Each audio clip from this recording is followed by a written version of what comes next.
información. ¿Sí? Vamos a tratar de que le quede una semilla a todos los asistentes de que sí es posible cambiarnos a nosotros mismos. Todos nosotros como seres humanos somos como un claroscuro. Un claroscuro es que hay claros, pero también hay oscuros. Es decir, tenemos virtudes, pero también tenemos defectos. Esa es la condición humana.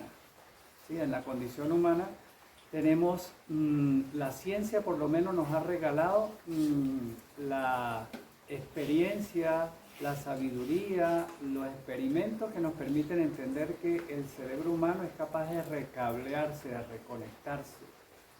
Quiere decir que si nosotros queremos cambiar un hábito de nosotros, hay la neurobiología necesaria en nuestro cableado cerebral para poderlo hacer. En otras palabras, no tenemos excusa. Nosotros podemos transformarnos. Muy diferente es saber cómo se hace, ¿verdad? Uno quisiera, yo quisiera hacer de tal manera, pero ¿cómo lo hago? Entonces, esa es la actividad de hoy, ¿verdad? ¿Cómo es que nosotros podemos hacer un cambio? No de los otros, no de cómo se comporta tal persona en la casa, que bueno, uno puede sugerir o inspirar. Se trata de cambiarnos a nosotros, ¿sí? De eso es que vamos a hablar. Habitualmente estas charlas son conversatorios conscientes, así le llamamos. Un conversatorio consciente, quizá la palabra conversatorio lo tenemos claro, ¿sí? Vamos a conversar aquí entre amigos. Pero el de consciente muchas veces no se comprende. Y conciencia es una triple capacidad que todos tenemos. Que es primero la capacidad de conocernos a nosotros mismos. Primero. Segundo, la capacidad de conocer la realidad que nos rodea. Y tercero, la capacidad de poder interactuar con esa realidad. ¿Sí? Entonces esa triple capacidad se engloba dentro de lo que llamamos conciencia. Sin embargo, hay una manera más sencilla de entender ese término que usamos mucho en neurología, también en neurociencia, y es cuando nos damos cuenta. Entonces, conciencia es la capacidad de darnos cuenta. ¿De qué? En principio, de cómo somos. ¿Sí? Darnos cuenta de nosotros. ¿Sí? Saber y reconocer que está bien, tenemos algunos talentos, tenemos virtudes, pero quizás también tenemos algunos defectos que quisiéramos cambiar. La manera de poder cambiar cualquier cosa es que primero nos demos cuenta. Darnos cuenta. De ahí viene la palabra conciencia. ¿Sí? Entonces ahí, como lo tienen en la pizarra, vamos a hablar de autotransformación. ¿Y qué dice el diccionario que es autotransformación? Ahí tiene la palabra auto. Transformación porque se supone que es la transformación de nosotros mismos. La palabra transformar, bueno, en el diccionario nos dice es cambiar de estado, pero también dice que es evolucionar. Se supone que cambiamos de estado para mejorar, ¿sí? Se supone. Tiene implícito lo de transformar esa expresión. Por supuesto que uno también se puede transformar en el sentido involutivo, pero se supone, y así nos lo han dicho los sabios de todas las épocas, que venimos a este mundo no solamente a nacer, crecer, reproducirnos, alimentarnos y morir, sino que venimos a este mundo con un propósito más profundo. Siempre nos lo han advertido los sabios de todas las épocas. Y uno de los propósitos por los cuales nos dicen los sabios que hemos venido a este mundo es para transformar cosas de nosotros, para autotransformarnos. Uno de los propósitos profundos. Es decir, es como si la vida nos da la oportunidad de hacer cambios en nuestra vida para buscar ser la mejor versión de nosotros mismos. No se trata de parecernos a tal persona, sino ser la mejor versión de quienes nosotros somos. Ese sería, digamos, el enfoque de lo que es la autotransformación tal cual se lo traemos hoy, ¿no? Entonces vamos a profundizar en ese tema. Luego vienen las bases. Las bases es ¿qué nos dice la ciencia que pasa en el cuerpo por el cual esta transformación se puede hacer? Y ustedes habrán escuchado, y si no lo vamos a hablar tranquilamente, de dos conceptos que posiblemente en algún momento habrán dado con ellos. Uno de ellos es la neuroplasticidad. Es decir, el cerebro no es un órgano fijo, rígido, que así como nació, así termina sus días. No. La ciencia nos ha mostrado que el cerebro es plástico, por eso es plasticidad. Quiere decir que todos los días está haciendo nuevas conexiones. Y no solamente cuando uno tiene una edad más joven, sino que esa neuroplasticidad se ha demostrado incluso en personas de 90 años. O sea, toda la vida podemos hacer cambios, toda la vida podemos aprender cosas nuevas, toda la vida. Que con los años va mermando la capacidad cognitiva, sí es cierto, pero ahí es donde viene lo que es la práctica, es decir, estimular al cerebro para hacer nuevas conexiones. Y en el caso de la transformación ocurre que cuando hay un hábito como la mentira, vamos a suponer que tengamos ese hábito, un ejemplo, la mentira tiene algunas conexiones neuronales hacia algunas áreas del cerebro. Y un día uno dice, quiero cambiar ese defecto en mí porque me ha traído muchos problemas. Y si lo decido hacer y empiezo a hacer mi trabajo, ¿qué va a pasar en el cerebro? Algo tan hermoso como que empieza a desconectar conexiones de los lados de la mentira y empieza a hacer un recableado hacia las áreas cerebrales nuevas que estamos estimulando con el nuevo hábito de la verdad. Es decir, eso va ocurriendo en la biología. Por supuesto que no ocurre de hoy para mañana, pero hay una base científica, una base neurobiológica que permite hacer esos cambios. Y la otra base se llama epigenética. No sé si han escuchado de eso. Epigenética. Quizás habremos escuchado genética, ¿sí? Son esas características que heredamos de los padres y de los ancestros que llegan a nosotros y nosotros lo pasamos a los hijos. Pero paralelo a la genética está la epigenética. La epigenética nos permite comprender que hay genes que nosotros podemos encender o apagar, depende de nuestros hábitos. Un ejemplo, supongamos que yo nazco en una familia donde tengo una mamá que sufre del azúcar. Entonces, en mis genes está la propensión a que en algún momento puede que se me subir también el azúcar.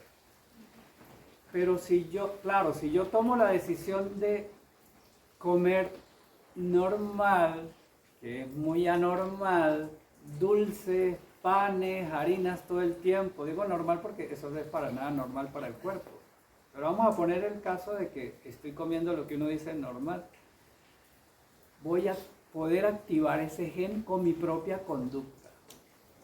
Entonces no fue por mala suerte que se activó ese gen. Mis hábitos han hecho que se activen ese gen. Entonces puede que se desarrolle en mí el problema o de la insulina, o de la intolerancia a los carbohidratos, o de la diabetes si la cosa es extrema. Pero ¿qué pasa si yo tomo en conciencia de que en mi familia hay esa tendencia y yo digo, no, yo lo quiero hacer diferente? Porque he aprendido que existe la epigenética. Y quisiera entonces comer diferente para no activar ese gen. ¿Qué creen que pasa? No se activa el gen, es decir, el gen está ahí, no es que se elimina, el gen está ahí, pero lo que nos interesa es que se quede apagado, latente, que no se convierta en una enfermedad. Pasa lo mismo con la hipertensión, pasa lo mismo con muchas otras cosas. Entonces tenemos dos fundamentos, dos bases. La neurobiología, que nos habla de neuroplasticidad, y la epigenética. Ambos nos dan como el sustento de que esta transformación es real, la podemos hacer, ¿sí? Dicho esto, entonces podemos eliminar digamos, uno de esos dichos que uno escucha muchas veces, que uno le queda como grabación. Y hay uno que dice, loro viejo no aprende a hablar. ¿Lo han escuchado? Sí. Bórrenlo, por favor, de la cabecita. Porque hasta los 90 o más años se ha demostrado que uno puede aprender. Mientras vivamos, tenemos la oportunidad de cambiarnos. ¿Sí? Entonces, no hay excusa. Es posible.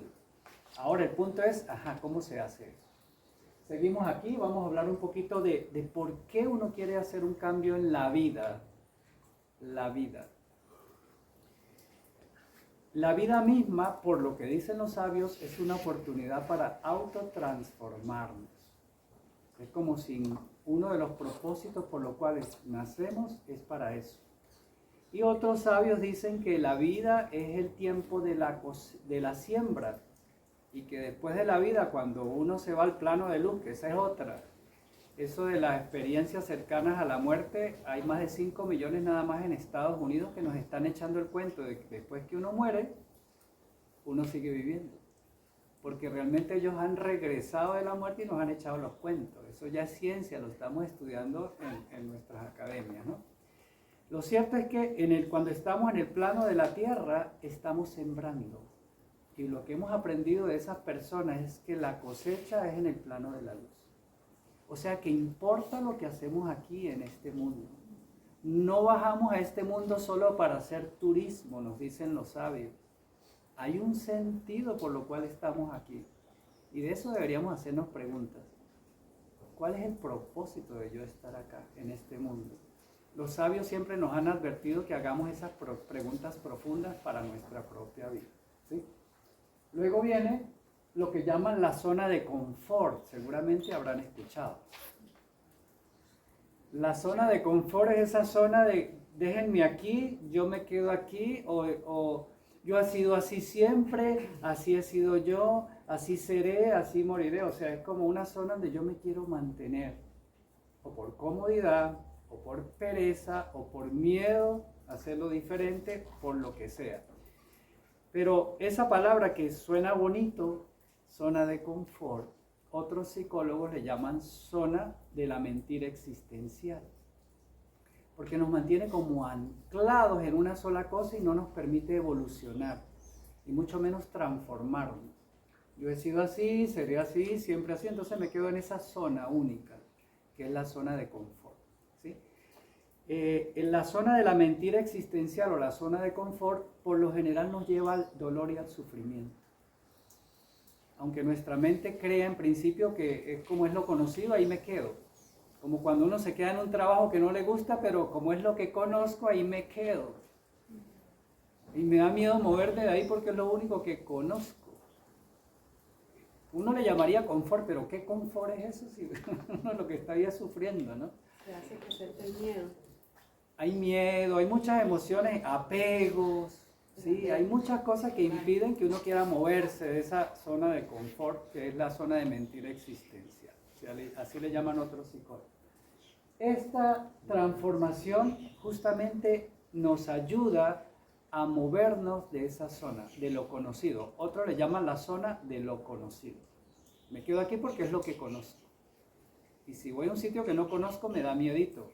Pero es que justamente de eso se trata la vida, ¿verdad? De ir haciendo nuevas experiencias. Bien, ahora vamos a centrarnos en este cuadro que nos permite entender quiénes somos realmente. Esa pregunta es una pregunta que se han hecho en la humanidad desde los albores, ¿no? Desde nuestra historia. Quedó plasmada en la Grecia antigua con una frase que decían nuestros antiguos sabios de la Grecia, que era: conócete a ti mismo. Conócete a ti mismo. Era tan importante para ellos que estaba en el frontispicio de un templo erigido a Apolo, a 30 kilómetros de la comunidad de Atenas. Y ahí llegaban personas de todo el mundo en ese tiempo buscando sabiduría. Y los recibía un cartel en el frente de ese templo que decía: conócete a ti mismo. ¿Sí? ¿Por qué es importante esto? porque nuestra verdad, lo que nosotros somos, lo que hemos aprendido de los sabios de ese tiempo y de los contemporáneos, es que cuando nos preguntamos quiénes somos nosotros, la pregunta más cercana o la respuesta más cercana para responder esa pregunta es que somos seres humanos, ¿sí o no? Somos seres humanos. Esa es una buena manera de responderla. Pero cuando vemos ser humano, nos damos cuenta de que no es una sola palabra, sino que son dos. Quiere decir que el ser humano es una perfecta conjunción de una parte que es perecedera y otra parte que es imperecedera. Es decir, de un vehículo, voy a ponerlo más fácil, que sería el cuerpo, y el que conduce ese vehículo, que le podemos llamar aquí el conductor. Al vehículo es más fácil porque lo estudiamos en medicina, en anatomía, que es el que ve los sentidos, el que escuchamos, el que percibimos, etc. Pero como el conductor no se ve, porque está en el interior manejando el vehículo, muchas veces nos olvidamos de él. Entonces, el conductor es la parte imperecedera y el vehículo es la parte perecedera de nuestra realidad.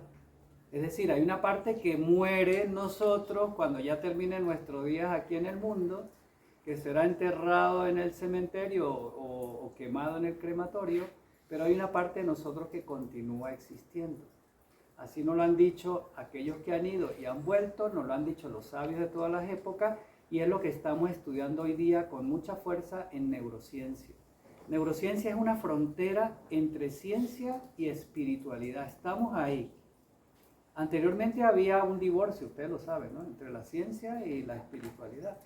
Pero ahora felizmente está volviendo a haber ese encuentro. Uno ve en laboratorios de neurofisiología a los monjes, a las monjas, haciéndose un poco de cables en la cabeza, en estados de meditación, y nosotros en la ciencia haciéndole estudio, a ver qué pasa cuando ellos entran en esas experiencias profundas, con la finalidad de comprender nuestra naturaleza más profunda, aquella que en la ciencia le llamamos conciencia, que quizás en las religiones le pueden llamar diferente, ¿no? Le pudieran llamar alma, le pudieran llamar espíritu, pero en la ciencia le llamamos conciencia, ¿sí? Entonces, ¿por qué le digo esto? Porque desde la parte humana, solo cuando vivimos desde la parte humana, muchas veces nos enganchamos con lo que nos muestran los sentidos y nada más. Nos quedamos en la zona de confort. Y cuando nos quedamos en la zona de confort, la vida misma, porque la vida sabe más que nosotros, muchas veces nos mueve el escenario para que nos hagamos esas grandes preguntas. Por ejemplo, cuando uno tiene una crisis de lo que sea, una crisis económica, una crisis de pareja, una ruptura de una pareja, la muerte de alguien que sea importante para nosotros, o de un animalito, que eso también se puede sentir igual como un duelo, ¿no? O una enfermedad. Entonces se nos mueve el piso como un temblor de tierra. Es lo que llaman una noche oscura, ¿sí? En esas noches oscuras empezamos a hacernos preguntas. Y ahí ese es el propósito, nos dicen los sabios, de esas experiencias. Porque es que no nos gustan, a nuestra parte humana no le gusta sentir el dolor, el sufrimiento que tiene relación con esas experiencias. Y desde la parte humana, ¿qué buscamos? Recuperar el bienestar, ¿verdad? Estábamos en bienestar y caímos de repente como en un bache, y después queremos ver cómo recupero el bienestar. Entonces, de la parte humana, cuando nos vemos desde esa dicotomía entre bienestar y malestar, cuando estamos en malestar nos sentimos como víctimas de las circunstancias, de la vida. Oh, la vida, qué injusta es con nosotros, ¿sí? Qué mala eres conmigo. Oh Dios, qué malvado eres conmigo, ¿por qué me castigas? Esa es la posición de la víctima. Entonces, de lo humano, que está muy metido en la zona de confort y que no se plantea estas preguntas, es difícil que se quieran transformar. ¿Por qué? Porque están en la sensación de víctima. Solamente quiero volver al bienestar y me olvido eso de cambiarme a mí mismo. O como cuando llegan a veces a la consulta buscando la pastilla mágica, que le quite el problema metabólico y yo no hago nada con cambios de la comida. Solo tú me quitas la pastilla y déjeme quietica lo que yo estoy comiendo. Cuando uno sabe que en la conciencia la salud no funciona de esa manera. Los medicamentos, claro que ayudan y apoyan, pero hay una parte que nos toca a nosotros, ¿sí? Como el usuario de este organismo, que es cuidar los alimentos, los hábitos de vida, etc. Entonces, si en la vida misma, cuando asumimos esa postura de víctima de las circunstancias, la motivación que nos lleva a salir de esos huecos es buscar recuperar el bienestar. ¿Sí?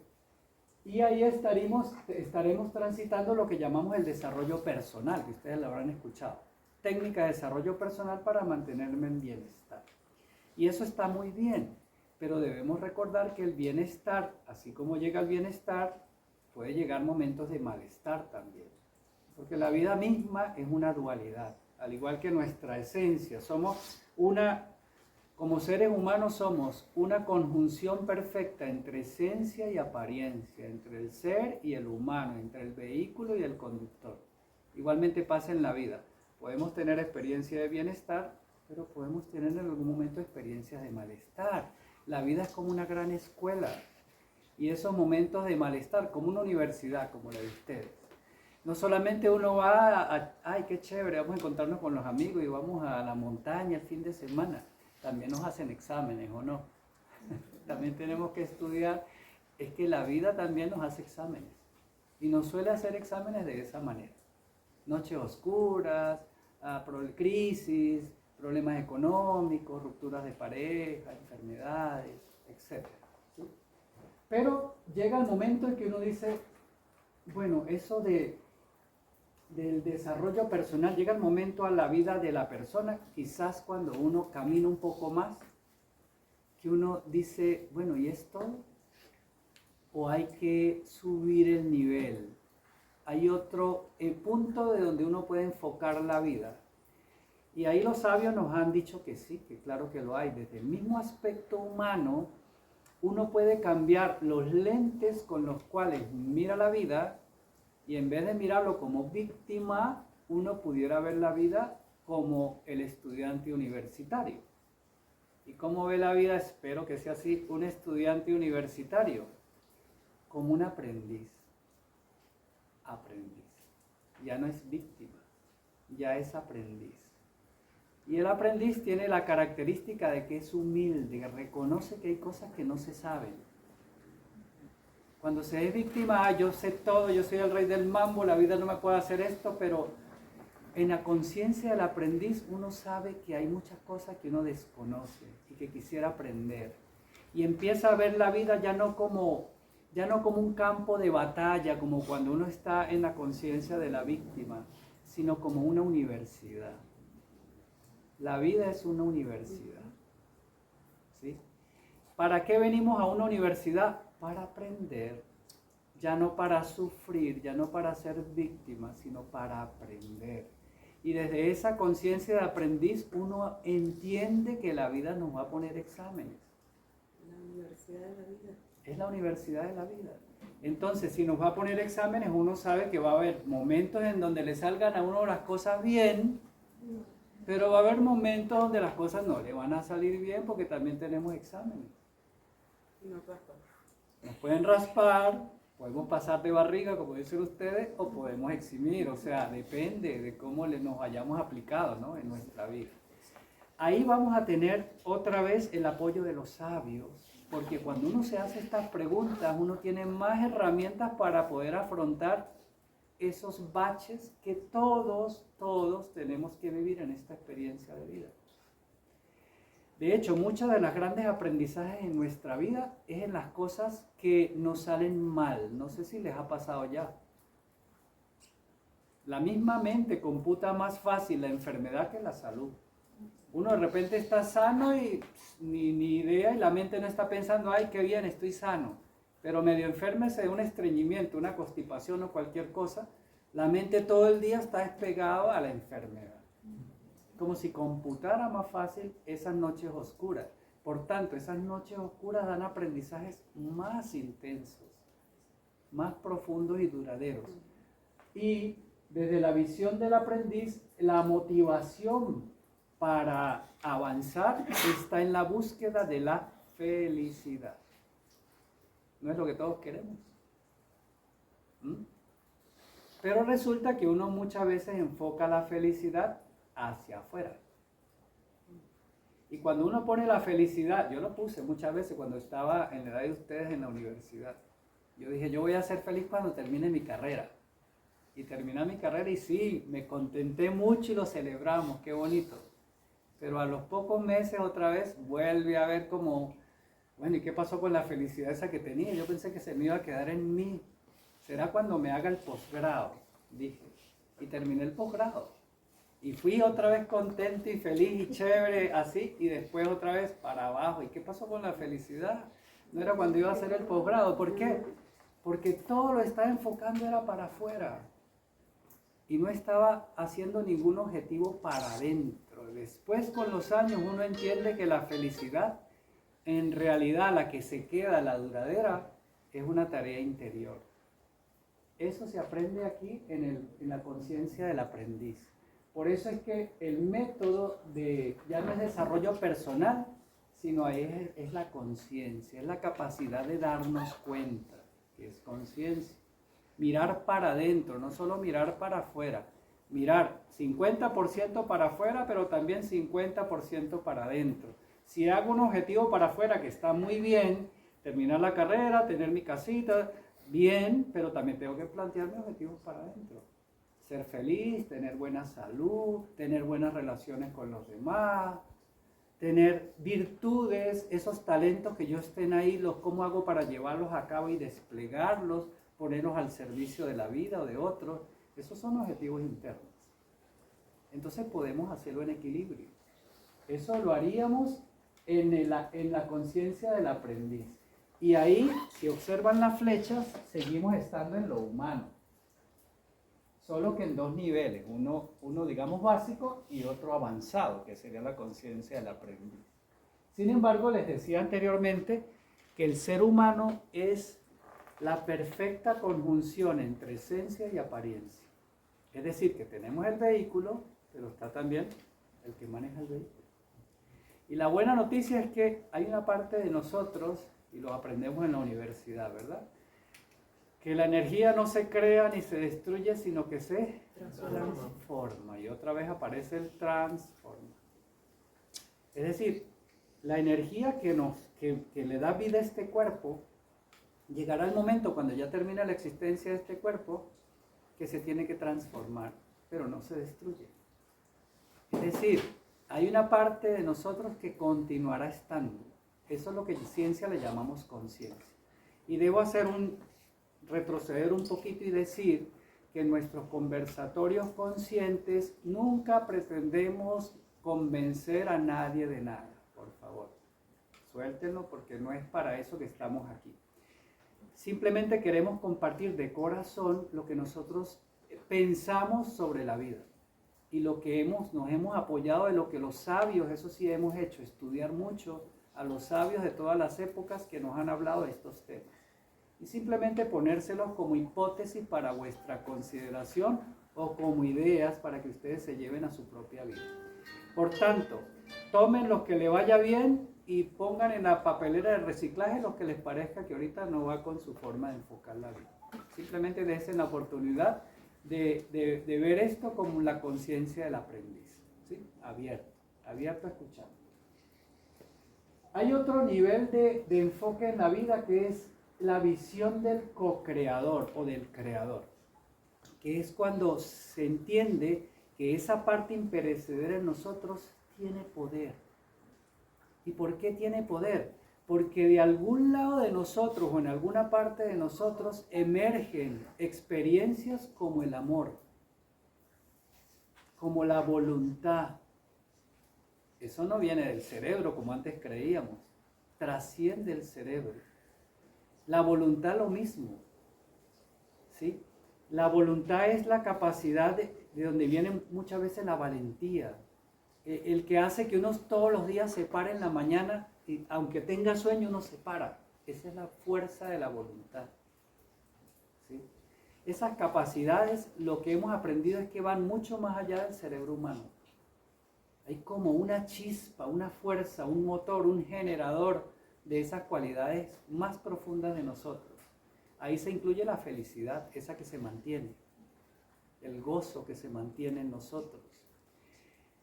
Y otras cualidades como la misma bondad.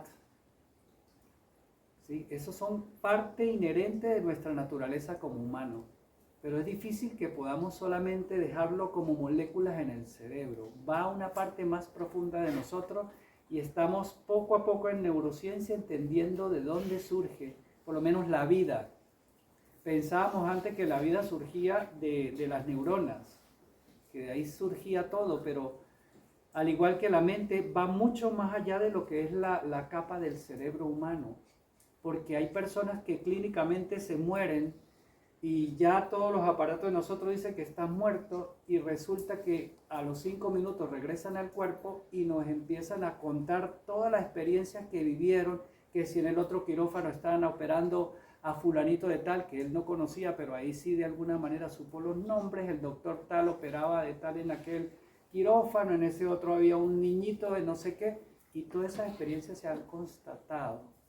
No lo podemos encapsular a que fue una alucinación del cerebro cercano al momento de la muerte, sino es que hay una parte de nosotros que trasciende este vehículo que es el vehículo humano.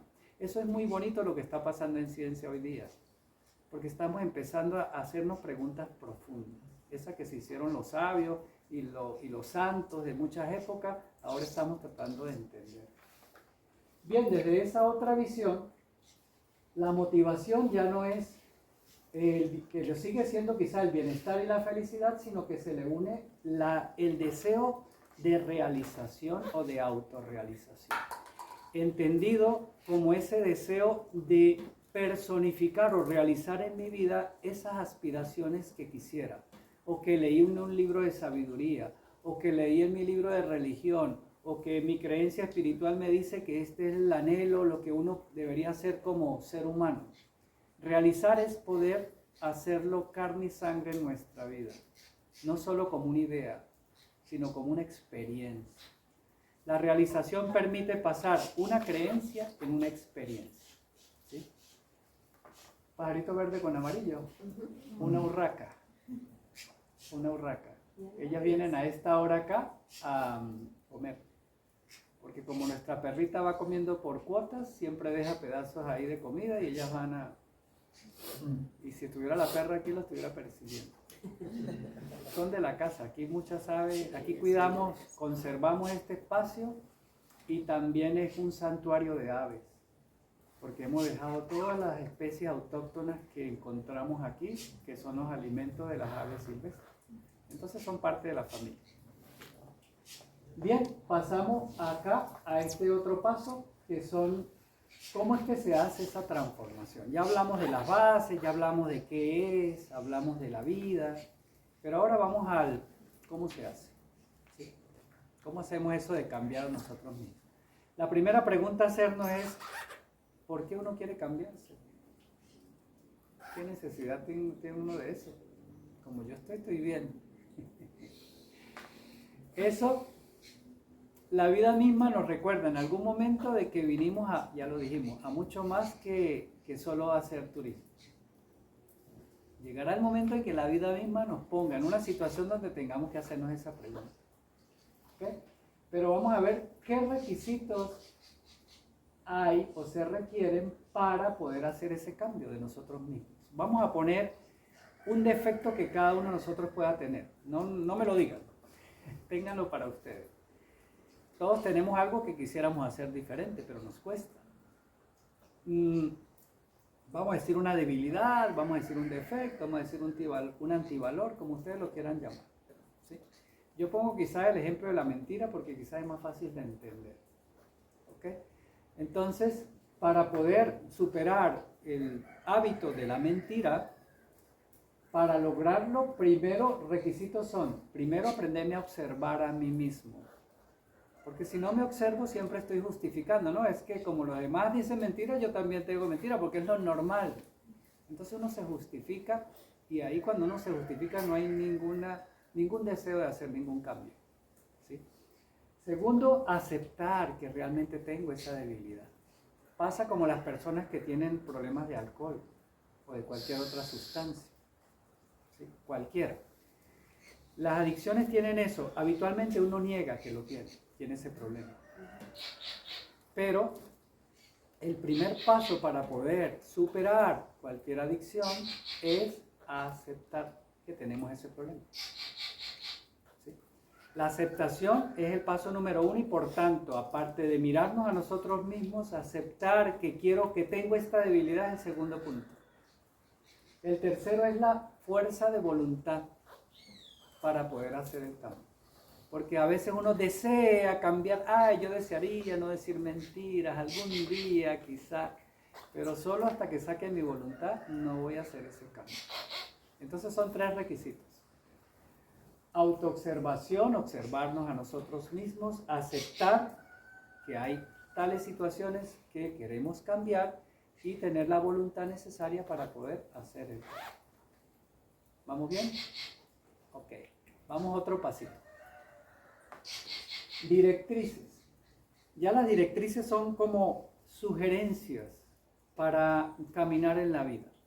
Sugerencias para caminar en la vida. Las directrices es recordar que desde siempre los sabios nos han dado consejos de vida. Consejos de vida que nos indican que es preferible caminar por el sendero de la verdad, de las virtudes, que por el sendero contrario. Estamos claritos que la sociedad actual no es que nos esté mostrando un escenario de virtudes. La sociedad actual, lamentablemente, y no es para nadie un secreto, nos está mostrando desde los gobernadores, empezando por muchos gobernadores, lo contrario, ¿sí? Mentiras, falsedades, engaños, corrupción, creernos separados unos con otros, entonces hacerle guerra a un país a otro, destruir la ecología. ¿Por qué? Porque quiero ganarme un dinerito con la madera de los árboles y todo eso. Eso es lo que nos muestra la sociedad actual. Pero no porque sea lo frecuente, es porque sea lo normal, ¿no les parece? No por ser frecuente necesariamente es lo que es correcto. Puede ser frecuente, pero nuestro corazón en el fondo sabe que eso no es lo normal, no es lo correcto. Consejo de vida, ustedes habrán escuchado términos que muchas veces nos incomodan, ¿sí? Cuando nos quieren hablar de los consejos de vida en función de, por ejemplo, los budistas le llaman paramitas, los hindúes le llaman yaman y yama, pero aquí en nuestro medio le llaman mandamientos. Lo habremos escuchado. Uno escucha la palabra mandamiento y lo asocia con castigo, ¿no le parece? Entonces ahí ya empieza como a rechinar y muchas veces uno como que no quiere escuchar al respecto. Pero los antiguos, los que hablaban de esos consejos de vida, que fue lo que se pudo después organizar en forma de paramitas, mandamientos y eso, hablaban de una base profunda de esos consejos de vida. Y era que cuando uno tiene algún hábito de esos, como la mentira, que es la que estamos aquí poniendo como ejemplo, uno mismo es el que se enreda. Uno mismo es el que se complica. Uno mismo es el que pierde la paz y la tranquilidad interna. Yo no sé si a ustedes les ha pasado, pero en el tiempo cuando la mentira era un hábito para mí, yo me metía en problemas. Porque uno decía una mentira y después como me acuerdo de la mentira primera que dije y después la mentira para cubrir la otra mentira. Se convierte en una cadena que a la final uno mismo es el que se tensa.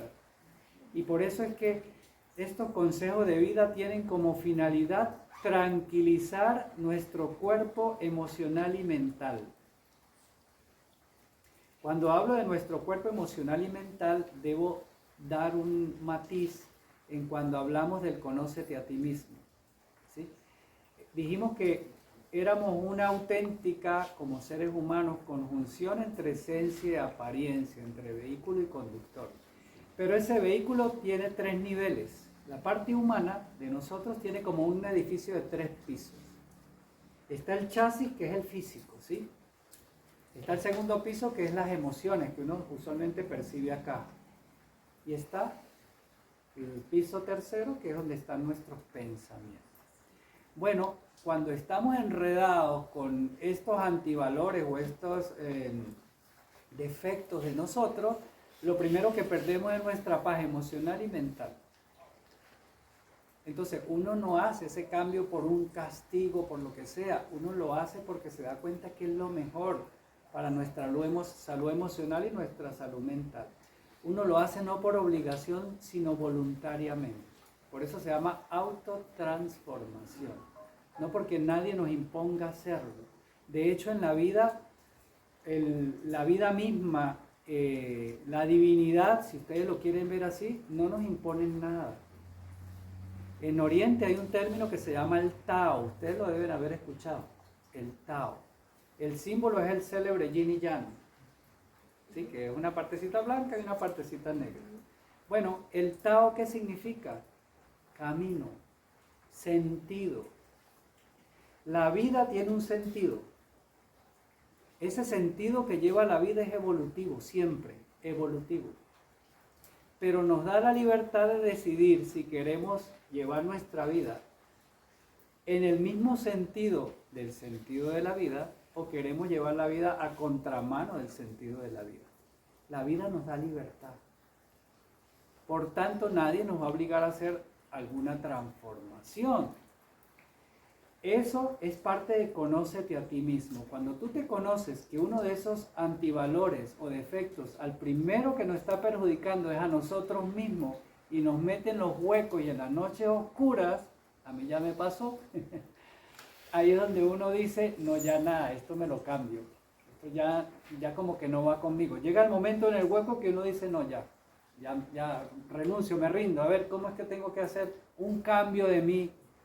Porque quiero ser la mejor versión de mí mismo, pero lo hago por mí. Ahí es cuando nos va a funcionar. No obligado, no es porque los otros me vean, no es por una foto para el Facebook, no se trata de nada de eso. Ni que me aplaudan, no. Eso lo hace uno por uno mismo. ¿Sí?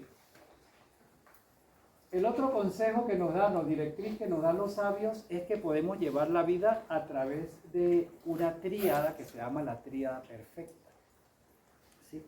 La tríada perfecta es cuando uno va en la vida con confianza, confiando en la vida, no viendo la vida como una francotiradora, a ver en qué momento me va a dar un susto, sino que la vida sabe más que nosotros y siempre nos va a poner el escenario necesario para nosotros. Es como si hubiese un orden, y el término Tao también viene de orden.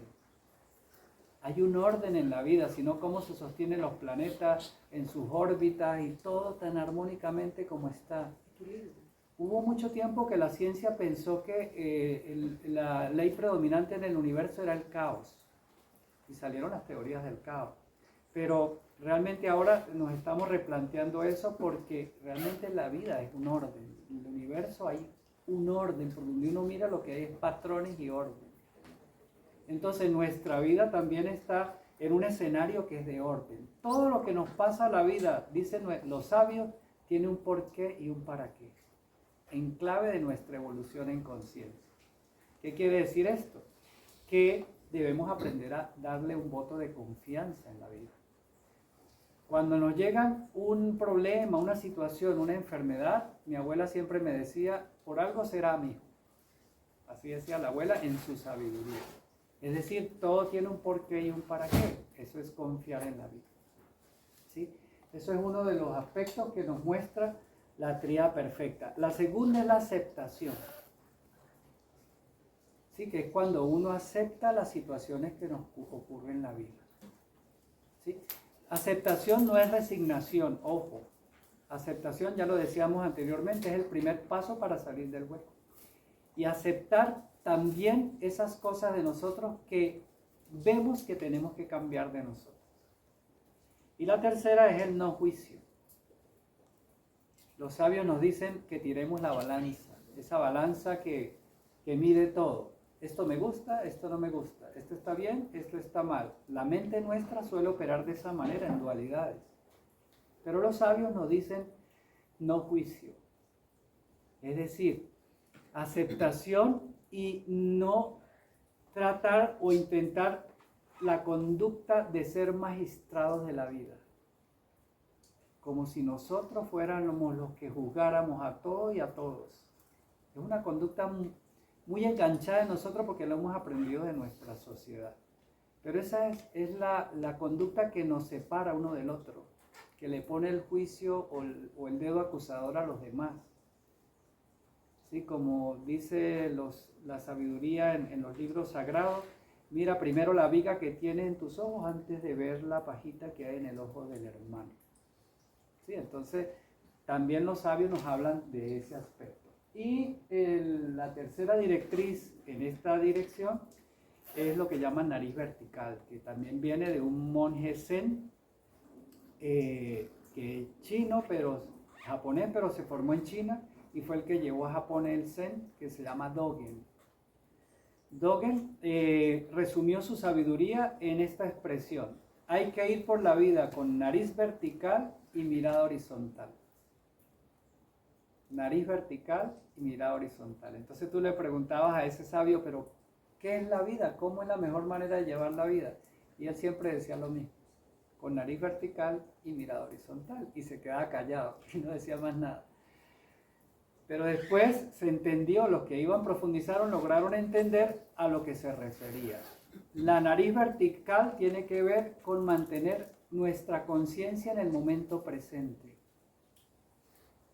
Ni el pasado ni el futuro, en presente. Claro, uno utiliza el pasado y el futuro, la mente lo utiliza, por supuesto, para planificar o para aprender experiencias del pasado y no repetirlas en el presente, lo que sea.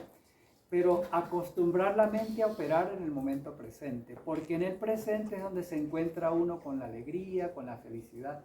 Vamos a suponer que estamos viendo un paisaje como este, pero nuestra mente está recordando porque tuvo un problema, el conflicto que tuvo, la depresión o me dejó el novio, lo que sea.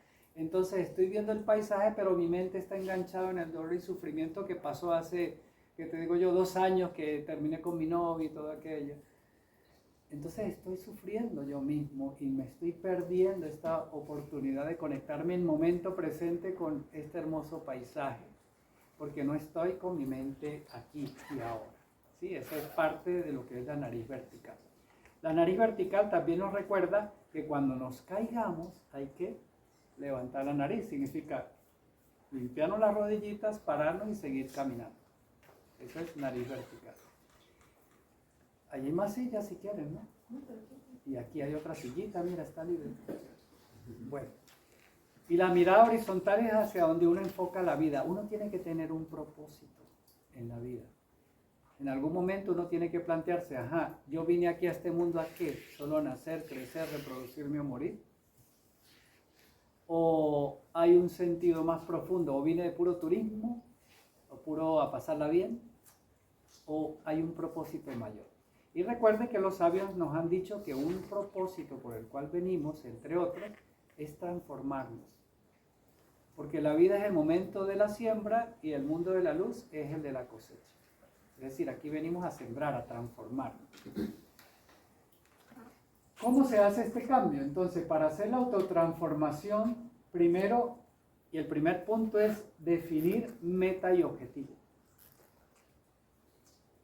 Uno se quiere convertir en la mejor versión de nosotros. Ese puede ser una meta y un objetivo. Ser feliz puede ser una meta y un objetivo, ¿verdad? Tener paz en mi vida. Eso puede ser otra meta y objetivo en la vida. Es plantearse para qué, no es tanto para que me vean o me aplaudan, sino para poder gestionar mi vida en base o en función a esa meta y objetivo que yo mismo planteo para mí. Si no ponemos una meta y un objetivo, la transformación va a ser floja, porque la vamos a empezar a hacer quizás unos días y después soltamos. ¿Por qué? Porque no hay un ancla. No hay un propósito que nos enamore. Y otra cosa es que el trabajo con nosotros mismos debe también ser como ponerlo como prioridad, así como el trabajo que uno hace para afuera. Recuerda cuando les hablaba de ecología exterior y ecología interior. Hay una ecología que se expresa afuera, pero hay una ecología que se expresa adentro, que le llamamos nosotros aquí ecología interior. Una vez que se defina la meta, podemos apelar a un principio de esos universales que tenemos, que nos han legado también los sabios, que se llama el principio de polaridad. ¿Sí? El principio de polaridad, quizás lo conocemos muy bien con el positivo-negativo, ¿verdad? Con el blanco y el negro. Hay un principio en la existencia que es el de polaridad, dos polos, masculino-femenino, dos polos. En muchas cosas vamos a ver dos polos. Y en esto de la autotransformación ese principio es fundamental, porque ese principio también es una forma como opera en la mente. Y desde ese principio podemos nosotros enfocarnos no tanto en el defecto que queremos erradicar de nosotros, sino en cómo sería la virtud que quiero lograr, que es el opuesto, en esto de polaridad es el opuesto al defecto que quiero retirar. Vamos al ejemplo de la mentira. ¿Qué es lo contrario entonces de la mentira? La verdad. Entonces no peleo contra mí mismo con la mente diciendo, oye, ¿por qué eres tan mentiroso? No te comportes así. Entonces me voy dando duro yo mismo y así no soluciono nada. Como cuando uno dice, se propone, no voy a fumar. Cuando uno pone la palabra no nos ayuda. Es mejor poner, quiero tener pulmones limpios, por ejemplo. Quiero sentir esa alegría de poder respirar un aire limpio en mis pulmones. Sentir el aire limpio de afuera de la naturaleza. Lo podemos poner de esa manera. Entonces la ley de polaridad dice que si queremos retirar un hábito, tenemos que concentrarnos en el opuesto de ese hábito. Si es el hábito, por ejemplo, de ser vengativo, yo ojo por ojo, diente por diente, entonces tengo el hábito de ser vengativo. ¿Cuál es lo contrario entonces, la virtud contraria de la venganza? El perdón. ¿Cómo hago yo para aprender a perdonar, pero de corazón? No para que me aplaudan. Y no porque yo soy superior al otro y mírenme que yo tenía razón. No, es más interno. Es el perdón verdadero, el que uno siente adentro. Bueno, sí, él es así, pero yo no le quiero guardar nada, ni resentimiento, ni nada. Tampoco lo voy a aplaudir y todo eso y aceptar, no, pero no le voy a guardar resentimiento, ni mucho menos deseo de vengarme. Entonces, en vez de enfocarme en el problema, me enfoco en la virtud opuesta contraria. Eso es lo que dice la ley de polaridad. Y funciona también en el cerebro. Porque ya les decía anteriormente, cuando uno empieza a hacer ese cambio, el recableado, las conexiones del cerebro también van haciendo su cambio. El cerebro de todos los que estamos aquí, en este momento, no es el mismo del cerebro que entró cuando llegaron ustedes todos empapados de la montaña. ¿Sí? Hay otro cableado ahorita porque hemos compartido otras ideas. Y ustedes se llevan una semilla en su mente para que reflexionen si quieren. Nadie los va a obligar a que lo hagan, claro. Luego que uno ha establecido ya la meta, por qué quiero hacer el cambio y en qué me quiero transformar, cuál es la virtud que quiero en mí, viene el camino de cómo lo hago. Y ese camino tiene estos 4 ingredientes. Hemisferio izquierdo del cerebro, hemisferio derecho del cerebro, el equilibrio entre los 2 hemisferios y la práctica. El hemisferio izquierdo del cerebro significa el análisis, porque la parte izquierda de nuestro cerebro es la que analiza con lo que llamamos la mente concreta. El nivel de la mente también obedece a la ley de polaridad. En nuestra mente está una mente concreta, que es el que está más pegadito a los órganos de los sentidos y a la experiencia en la materia, aquí abajo en el mundo físico. Pero hay otro nivel que es el nivel superior, que muchos psicólogos le llaman la mente abstracta, que es la que está más conectadita con el sistema operativo de nuestra conciencia, digámoslo así.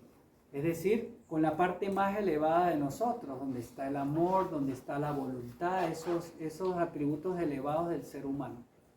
O si les gusta más el término, donde está su alma, su espiritualidad, su conexión con lo divino, como ustedes lo quieran ver. Pero el punto es que hay una parte de la mente que se va muy hacia abajo, hacia lo concreto, y otra parte que nos logra subir hacia lo más elevado en nosotros. Esa parte que se llama la mente abstracta tiene que ver con el discernimiento. Y lo que es hemisferio izquierdo, lo concreto, con el análisis. Entonces, en el análisis yo uso las herramientas del hemisferio izquierdo. Entonces empiezo a leer sobre la virtud de la verdad. Empiezo a buscar en internet. ¿Qué es eso de la verdad? ¿Cómo han logrado las personas que fueron mentirosas después convertirse en verdad? ¿Cómo lo han hecho? ¿Qué gano yo con empezar a decir la verdad? Entonces empiezo a investigar con el hemisferio izquierdo. Después que lo haga, viene el momento en que uno se siente y se calma para activar el hemisferio derecho, que es el artístico, el musical, el sensitivo.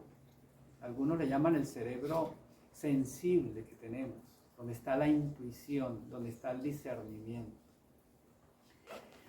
Y resulta que ese hemisferio es como un estudiante universitario tímido, ¿sí?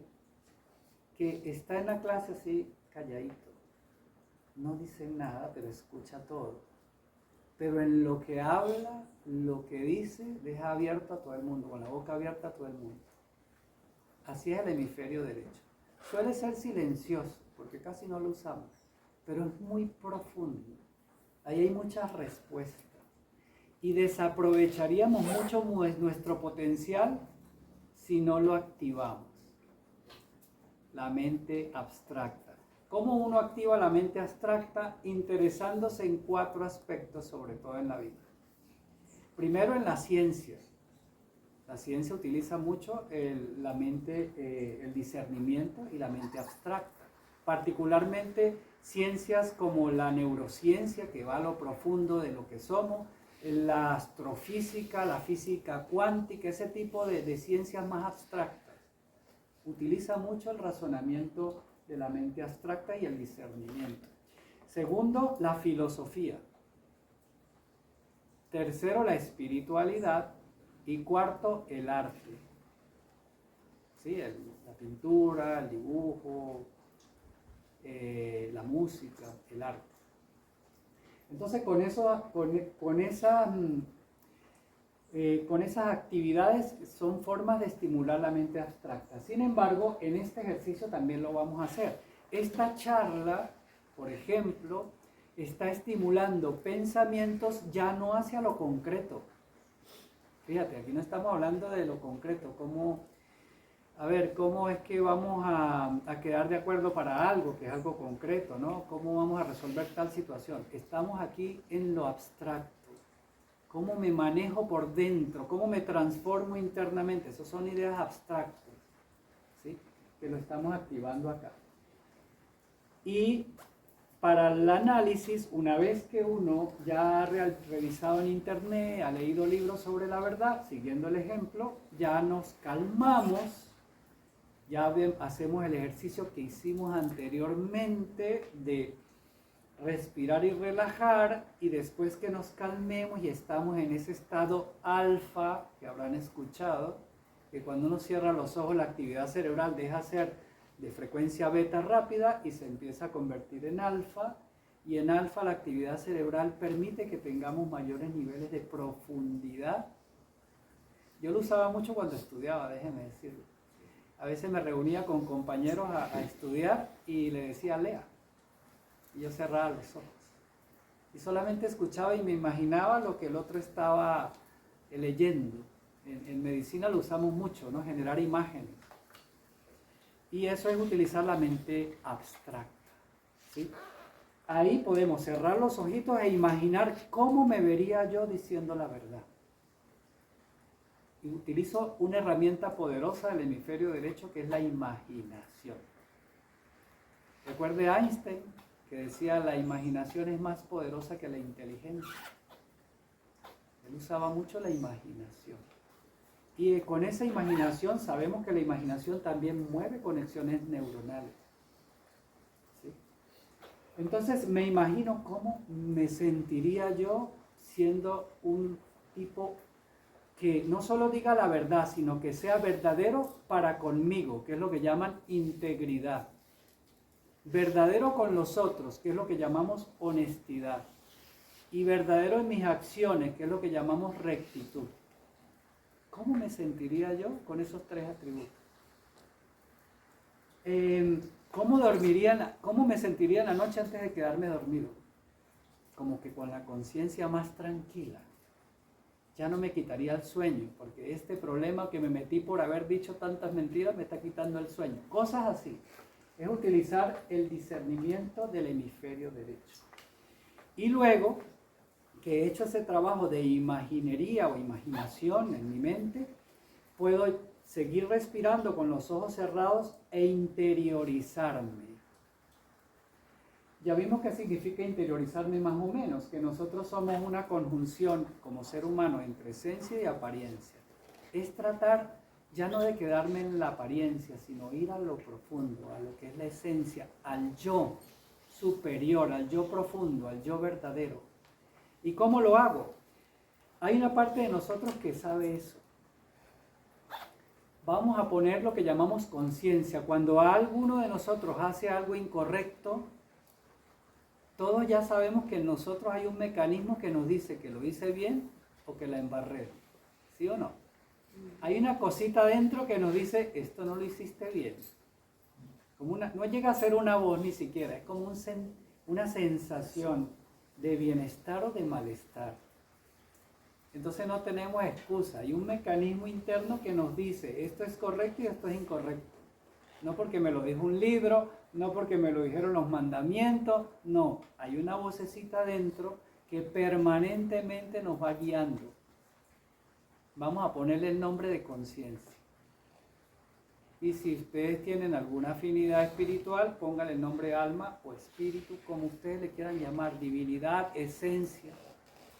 El punto es que si hacemos el hábito de cerrar los ojitos, hacer primero el ejercicio que aprendimos de relajación y respiración, pero después hacemos una pausa para simplemente conectarnos con lo más profundo de nosotros, voy a usar un término que está de moda ahorita, aunque es muy viejo, a meditar, que es conectarme con mí mismo en mi profundidad. En ese silencio brotan respuestas y también hay poder. Ese es otro que desaprovechamos mucho. Habitualmente vamos por la vida solo con el hemisferio izquierdo, con nuestro análisis y ya. Desaprovechamos el derecho y desaprovechamos mucho más el poder de nuestra conciencia, que tiene muchísimo poder. ¿El pensamiento tendrá poder? Les pregunto a ustedes. Claro. Y muchas veces lo usamos en contra de nosotros mismos porque ni le prestamos atención. Entonces, interiorizar es atender esa vocecita interna, organizar nuestros pensamientos también, darle dirección a nuestra mente. Uno de los objetivos de eso que llamamos interiorización o meditación, si le gusta, es el acto de entrenar nuestra mente para que no sea la que nos controle, sino que sea nuestro instrumento. Nosotros como usuarios controlemos esa computadora. Ese usuario que somos nosotros, vamos a llamarle conciencia. Entonces, interiorizamos hacia la conciencia. Fíjate que eso tiene mucho que ver con ir para adentro. Uno diría, ¿qué pastilla me tomo para quitarme las mentiras? ¿Cuál crees que sea? Yo no la conozco. Ni inyecciones. Eso es un trabajo interior. Recuerda cuando hablamos de eso de desarrollo personal, conciencia, espiritualidad, esos son trabajos adentro.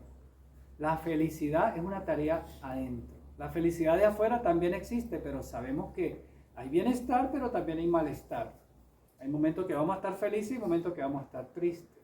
Pero si queremos una estabilidad, tenemos que ir adentro. ¿Sí? En algún momento de la vida. A mí me tomó un tiempito para tomar para poder tomar esa decisión. Entonces yo simplemente dejo la semillita y en algún momento puede que esa semillita germine y ustedes tomarán en su momento, si quieren, una decisión de ir un poco más hacia adentro y confiar más en sus recursos internos. Todos lo tenemos porque es parte de nuestro kit de encarnación. Todos tenemos una conciencia, todos tenemos esa capacidad de discernimiento. Pero algunos lo tendrán en semillita porque no lo practicamos y otros queremos más bien expandirlo.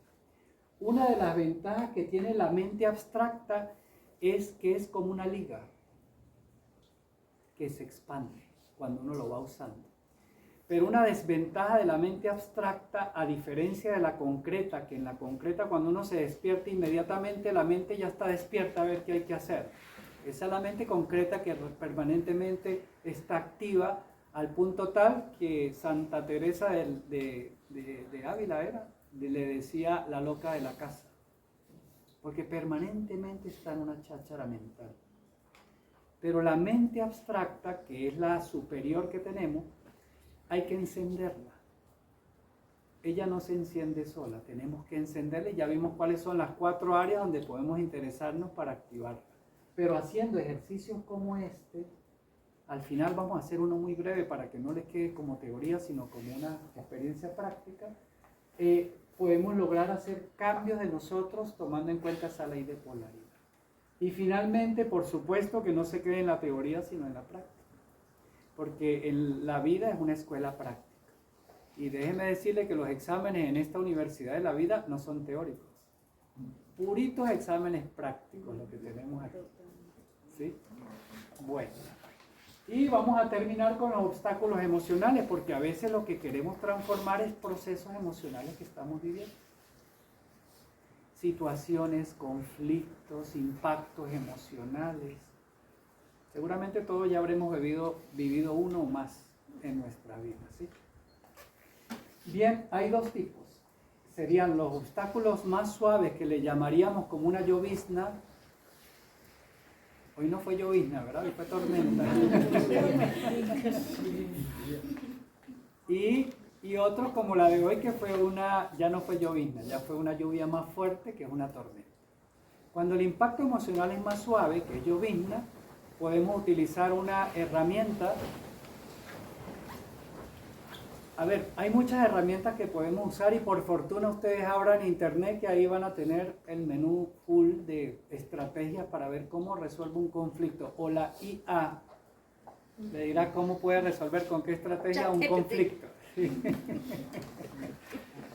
Pero hay una muy sencillita que pueden consultar y practicar, que es demasiado sencilla y es muy poderosa.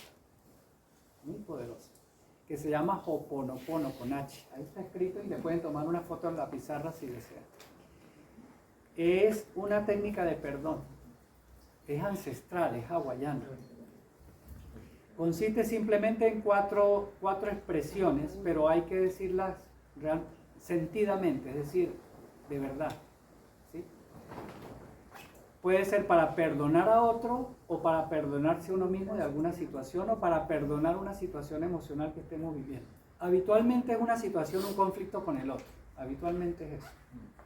Entonces uno simplemente se mete en el saloncito donde uno hace el ejercicio, por eso es importante hacer el ejercicio de relajación, respiración.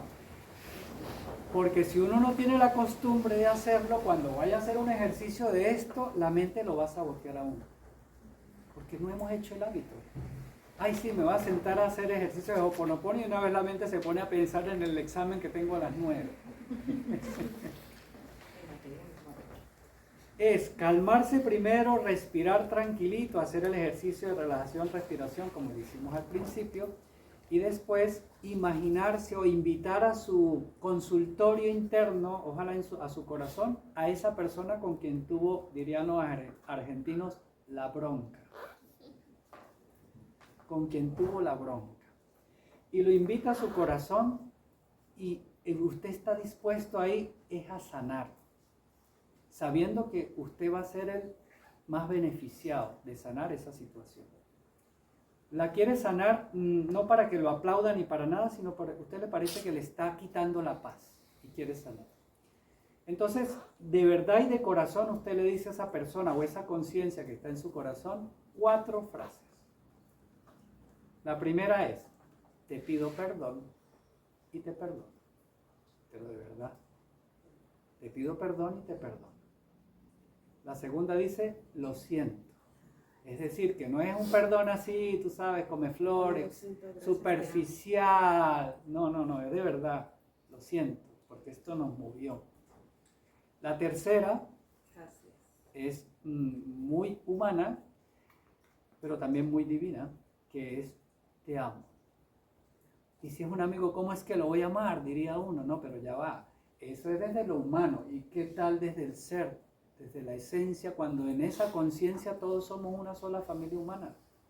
Y siendo una sola familia humana, todos somos hermanos humanos.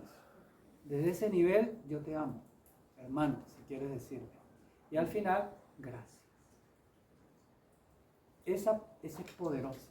¿Por qué? Porque el pinche tirano que uno le diría ahí, que es el verdugo, termina siendo el maestro. Porque nos dio la experiencia para hacer una revisión de mí o un cambio de mí en este proceso de autotransformación. Si no lo hacemos por nosotros, eso de la autotransformación, también nos quedamos tranquilitos que la vida tiene sus mecanismos, ¿sabes? La vida nos va a poner el vecino, que es el que le va a mostrar el espejo. Si usted es iracundo, le va a poner un vecino bien iracundo para que usted se mire en ese espejo, a ver si en algún momento se pellizca y desea hacer el cambio de ese hábito que le está trayendo problemas, que se llama la ira, por poner otro ejemplo. Y ya una tormenta, voy a poner quizás un punto extremo como un duelo, que uno sabe que el duelo duele, ¿no? Ya muchas veces se necesita apoyo externo. ¿Hasta cuándo? Hasta que esa tormenta logre convertirse en llovizna.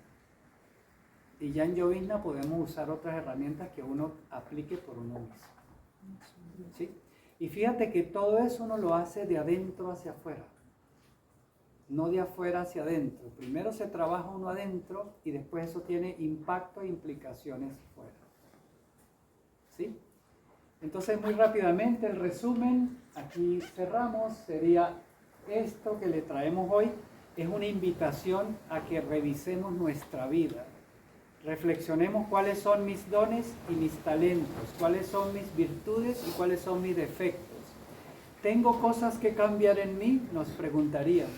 Y si la respuesta es sí, entonces, bueno, ¿por qué quiero cambiar eso de mí? ¿Qué ganaría con cambiar eso de mí? Entonces, con esas preguntas ustedes van hilando una estrategia. Y a la final, mira qué bonito, si uno se visualiza a uno como una persona, vamos a suponer que yo tengo 20 y me pongo el propósito, cuando tenga 30, quiero ser una persona así, así y así. Y adivine qué pasa, si me empeño todo el tiempo en ese objetivo de vida.